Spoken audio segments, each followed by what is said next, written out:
Hello दोस्तों, मेरा नाम प्रिंस और आप सभी का आपके यूट्यूब चैनल पीएम क्लासेस में स्वागत है। बच्चों, आज की इस वीडियो में हम सभी जानने वाले हैं क्लास 8 का चैप्टर नंबर 12। अब आप सभी जानते हुए चैप्टर नंबर जो 12 है हमारे पास, वो क्या है यहाँ पर घातांक और घात। इंग्लिश में बोले क्या बोले भैया, इंग्लिश में बोले तो यहाँ पर क्या है भैया, exponents and powers. Right, absolutely right. तो चलिए बच्चों, यहाँ पर जो है इस वीडियो में हम सभी जो यहाँ पर इस चैप्टर के इंट्रोड्यूसिंग वीडियो है ये, ठीक है, जिसमें हम जो है इस चैप्टर के परिचय के बारे में यानी कि बेसिक कंसेप्ट के बारे में जानेंगे कि बच्चे क्या नाम है इस चैप्टर में किस तरह के आपके पास क्वेश्चन आएंगे और आप उन्हें किस तरह से सॉल्व करोगे। हर एक चीज़ जानेंगे, हर एक, और इंग्लिश में भी और हिंदी में भी, क्योंकि थोड़ा सा जो चैप्टर है मुझे लगता है छोटा है। राइट, 2-3 एक्सरसाइज होंगी अराउंड। तो मैंने सोचा कि इंग्लिश मीडियम और हिंदी मीडियम की जो वीडियोस हैं वो एक में बना देता हूँ, तो यहाँ पर आपको अच्छे से समझ में भी आ जाएगा। यहाँ पर देखो ध्यान से कि जो यहाँ पर हमारे पास जो चैप्टर नंबर 12 है, हाँ 12 ही है, 13 लिख दिया मैंने, कोई बात नहीं, यहाँ पर आप 12 कर लेना। तो 12 नंबर है जिसका नाम है क्या भैया, घातांक और घात, यानी कि एक्सपोनेंट्स एंड पावर्स। ठीक है, तो आपको यहाँ पर समझना पड़ेगा कि यहाँ पर जो एक तरह से एक अलग तरह से आपके पास जो यहाँ पर नंबर आएगा। कैसे, देखो यहाँ पर जैसे यहाँ पर आपके पास आएगा यहाँ पर 2 की पावर, ऐसे इस तरह से कुछ लिखे हुए नंबर आएंगे। ठीक है, अच्छा अब इसका मतलब क्या हुआ आपको समझना पड़ेगा। तो यहाँ पर देखो, अब यहाँ पर जो ये बड़ा वाला आप देख रहे हो ना, जैसे फॉर एग्जांपल यहाँ पर क्या है, 10 का घात जो यहाँ पर क्या भी है, 4 है। Right, absolute right.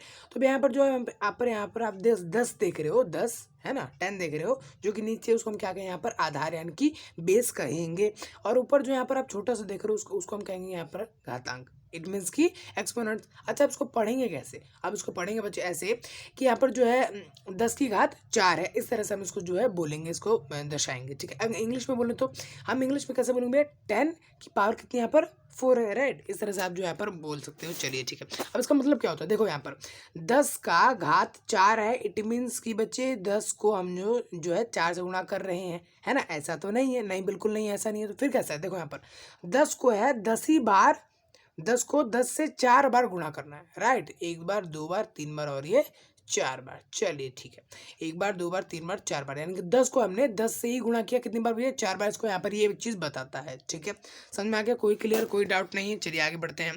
तो आगे हमारे पास आता है यहाँ पर क्या, लॉज ऑफ एक्सपोनेंट्स, यानी कि घातांक के कुछ नियम होते हैं। जैसे भैया इस तरह के आपके पास जो क्वेश्चन आएंगे उनको हल करने के लिए कोई तरीका होता है हमारे पास। फॉर एग्जांपल हमारे पास जो है आधार के बेसिस पर आते हैं। फॉर एग्जांपल आधार में हमारे को पास जो है क्वेश्चन आ सकता है कि ए का जो घात है हमारे पास, पावर है, वो क्या है, एम है, और मल्टीप्लाई में यानी कि गुणा में है ए का ही एक एम है।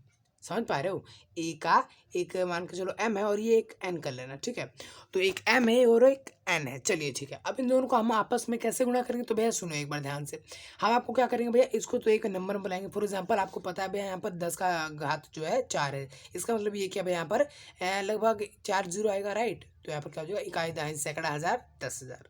ठीक है, समझ में आ रहे हो, एक बार तो 10,000 इसका जो आंसर यहाँ पर आएगा। तो 10,000 हम इसका निकालेंगे, मतलब इस तरह से यहाँ पर जो कुछ भी नंबर होगा उसको हम निकालेंगे भैया, वहाँ पर आएगा क्या, फिर इसको निकालेंगे, फिर आपस में इसको गुणा करूँ तो यार बहुत सारा माथा पीची हो जाएगा, है ना, बहुत टाइम लगेगा, बहुत दिमाग लगेगा और गलती भी हो सकती है। तो इसके लिए एक तरीका हमारे पास क्या है कि भैया ए की पावर अगर एम है और गुणा में ए की पावर एन है, तो हम क्या करेंगे कि ए को सेम टू सेम रखेंगे, क्योंकि बेस जो है, आधार जो है वो तो सेम टू सेम है ना, मैचिंग है, तो उसको हमने सेम रख दिया। और जो यहाँ पर ये दोनों है आपस में अगर गुणे हो रहे हैं वो दोनों संख्या है, तो वो आपस में जमा हो जाएंगे। ठीक है, एग्जाम्पल लेते हो, समझते हैं। फॉर एग्जाम्पल यहाँ पर क्या है, 4 का यहाँ पर घात क्या है, 6 है, गुणा में यानी कि मल्टीप्लाई में 4 का पावर कितना भैया, 2 है। चलिए ठीक है, अब देखो यहाँ पर 4 तो कॉमन, तो 4 हमने यहाँ पर ले लिया। अगर आधार होगा यानी कि बेस जो नीचे वाला होगा, बड़ा वाला लिखा होगा वही होगा, तो ही हम इसको कॉमन लेंगे। कॉमन ले लिया हमने, चलिए ठीक है।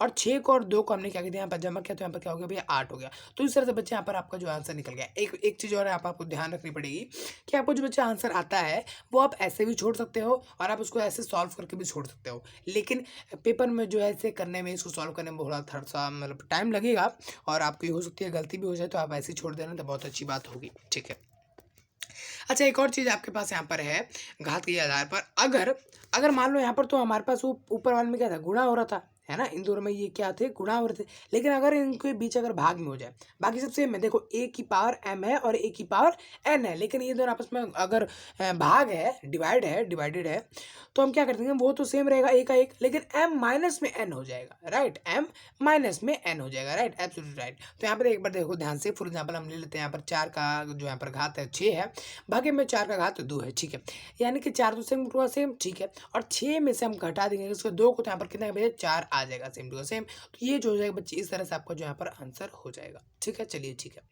अच्छा, अब यहाँ पर देखो एक बार घात, अगर घात सेम सेम हो और फिर एक बार हम मान के चलो क्या नाम है गुणा हो और एक बार जो है भाग हो, तब क्या हो, तो आपको यहाँ पर समझना पड़ेगा ध्यान से क्या कि ए है, ए का घात क्या है m है, और गुणा में बी का घात भी क्या है m है। तो अब आपको करना कुछ नहीं है, देखो यहाँ पर करना ये है कि ये जो अलग अलग है, जो कि आधार है यहाँ पर जो कि अलग अलग है, इनको आपस में गुणा कर देना है और ब्रैकेट के बाहर m लिख देना है। ठीक है, ब्रैकेट के बाहर m लिखने का क्या मतलब है कि इनका जो आंसर आएगा उसका घात रहेगा m, क्योंकि सेम टू सेम रहेगा। सिंपल सी बात है। फॉर एग्जांपल एक क्वेश्चन ले लेते हैं। फॉर एग्जांपल हमारे पास यहाँ पर क्या है, 6 का घात यहाँ पर 4 है और गुणा में 4 का घात भी 4 है। तो यहाँ पर देख रहे हो घात जो है सेम सेम है ना, पावर जो है वो सेम सेम है। तो हमारे पास जो ये ब्रैकेट के अंदर जो भी होगा उसका घात जो है सेम हो जाएगा। अब इन दोनों को हमें क्या करना है भैया, गुणा करना। हमने गुणा किया तो क्या आएगा 24, 24 का घात यहाँ पर 4 आ गया।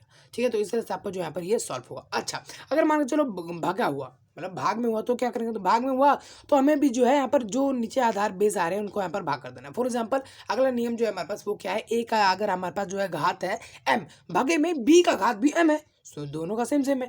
तो a भागे में b और इन सब का जो आंसर आएगा जो भी आए तो उसका जो यहाँ पर घात होगा वो क्या होगा m। फॉर एग्जांपल हम एक क्वेश्चन ले लेते हैं। फॉर एग्जांपल हमारे पास जो यहाँ पर क्या है 6 का घात यहाँ पर 2 है, भागे में यहाँ पर क्या भी है 5 का घात भी 2 है। ठीक है, 2 2 तो कॉमन है तो हमने ब्रैकेट के बाहर 2 लिखना। चलिए ठीक है, और 5 भागे में 6 भागे में 5 है। ठीक है, भाग करोगे तो हाँ मैं जानता हूँ पॉइंट में डेसिमल में आएगा वगैरह वगैरह कुछ, लेकिन डेसिमल में ना लिखकर आप ऐसे भी छोड़ दो तो आपका आंसर जो है चलेगा। चलिए ठीक है।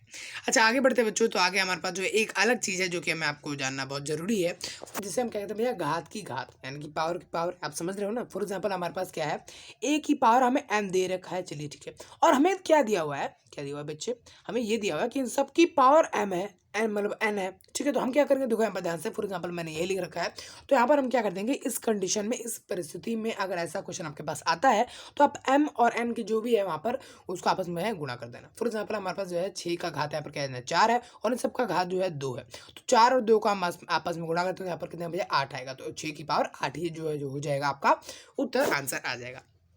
अच्छा, एक छोटा सा टॉपिक और है, उसके बाद हम माइनर एक्सटेंडिंग फॉर्म में बारे में जानेंगे, इसके बारे में जानेंगे जो कि मेन है ना। लास्ट क्वेश्चन, कुछ क्वेश्चन जो है इसके बेसिस पर है। तो एक छोटा सा टॉपिक ये है बच्चे, अगर किसी का भी घात है यानी कि पावर जो है किसी भी चीज़ का अगर 0 है तो वो एक ही आएगा। एक आएगा मतलब कि अगर आपके पास में क्वेश्चन में कुछ भी दिया हुआ है, फॉर एग्जांपल 10 की पावर जो है 0 दी हुई है, ठीक है, तो हम जब उसको सॉल्व करेंगे तो उसको एक मानकर ही चलेंगे, एक मानकर ही चलेंगे। या फिर अगर आपको बोला है भैया इसका आप सॉल्व करो तो आप यहाँ पर क्या लिखो भैया 1 लिखोगे। ठीक है, चलिए ठीक है। फॉर एग्जाम्पल यहाँ पर हमने यहाँ लिया भी हुआ है क्या कि भैया 4 की पावर यहाँ पर क्या है 0, तो हम उसको क्या मानेंगे, एक ही मानेंगे। चलिए ठीक है। हाँ तो बच्चों, एक आखिरी टॉपिक है आपके पास जो कि बहुत मैं मतलब शॉर्ट फॉर्म में आप सभी को करवाने वाला हूँ। वो क्या है यहाँ पर मानक रूप यानी कि स्टैंडिंग फॉर्म के बारे में। ठीक है, ये क्या होता है, देखो यहाँ पर मानक रूप बेसिकली वो होता है कि हमें पास जो है क्या नाम है, हमारे पास जो है इस तरह के यहाँ पर जो है संख्याएं होती हैं, नंबर होते हैं। ठीक है, और हमें जो है उनको घात यानी कि पावर के यूज़ करके लिखना होता है। कैसे लिखेंगे, देखो यहाँ पर आपको ध्यान से समझना पड़ेगा बच्चों। यहाँ पर देखो ना कि हमें करना क्या है। देखो, अगर एक ट्रिक होती है, मैं आपको यहाँ पर समझा देता हूँ कि अगर हमारे पास जो ये हमारे पास क्या नाम है संख्या है, नंबर है, अगर उसमें सब 0 है, सब 0 है, बेसिकली 0 ही होते हैं, बट अगर सब 0 और एक ही ऐसा वर्ड है जो कि कोई संख्या, फॉर एग्जांपल 2 3 4 5 5 है यहाँ पर, ठीक है ना, तो 5 है यहाँ पर, तो हम क्या कर देंगे उस सिचुएशन में, हमें पता है भैया 5 से ये सारे क्या हो रहा है, गुणा हो रहा है, ये गुणा हो रहा है चीज़। ठीक है, तभी तो ये आ रहा है। ठीक है, तो अब ये देखो यहाँ पर 5 गुणा में 5 हमने लिख दिया, गुणा में लिख दिया, और 10 की पावर यहाँ पर लिख देते हैं 7। अब मैंने 7 कैसे लिखा, देखो यहाँ पर 0 होंगे 7, देखना गारंटी से। देखो यहाँ पर गिनो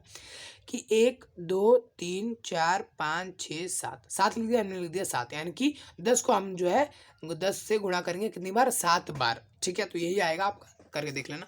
अच्छा, अगर मान के चलो कि हमारे पास जो यहाँ पर नंबर दिया हुआ है उसमें एक अक्षर की बजाय 2 3 अक्षर या उनसे ज़्यादा है, ठीक है, 0 भी है, तो हम कैसे करेंगे, तो आपको यहाँ पर समझना पड़ेगा कि आपको जो है सबसे पहले यहाँ पर राइट हैंड साइड बोलो तो जिस हिसाब से क्या नाम है आप खाना नहीं खाते हो, लिखते नहीं हो, ठीक है ना, राइट हैंड साइड कह रहा हूँ, लेफ्ट हैंड साइड राइट, तो उस तरफ से हमें जो है यहाँ पर एक डॉट लगा देंगे। ठीक है, डॉट लगा दिया। अच्छा, डॉट के बाद हमें क्या करना है, सिंपल से आपको पता है गुणा करना है 10 के साथ, तो हमने यहाँ पर जो है 10 के साथ गुणा कर दिया। चलिए ठीक है।